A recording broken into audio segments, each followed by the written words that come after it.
what if I have a bunch of digital assets?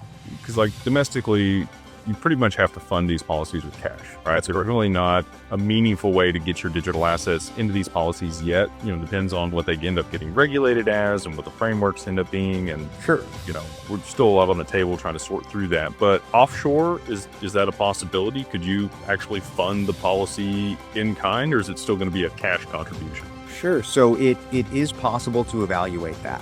So one of the ways that we look at that situation is different countries have different qualifications, rules that say, okay, this is real life insurance and you're going to get the tax treatment of life insurance. A US or Canadian compliant policy. So if you live here or have any connection to the United States or Canada, those contributions are going to have to be in cash for you to stay compliant. If you do not require a US or Canadian compliant policy, and usually you have no nexus to the United States or Canada, it is possible to fund policies what we would call in kind. You have to be very wary. There are ways that things need to be done to satisfy investor control, diversification that needs to occur after contribution and things like that.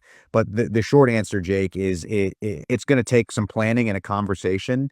But yes, if you do not have a United States or a Canadian nexus, funding your policy in kind with digital assets can be done. There you go. So we work with people globally. We have people from the Middle East and the UAE, and we've got people, Europe. And it'll benefit them, but it's also subject to change. Like you said, there is so much development and uncertainty around the legislation of cryptocurrency. Is it possible that U.S. folks can be able to fund it with crypto in the future? I can't say that it's impossible. I can tell you that you can't do it today, but it's still important to be aware of the mechanisms because, like we said, this is a developing market, developing legislation. It's a new frontier.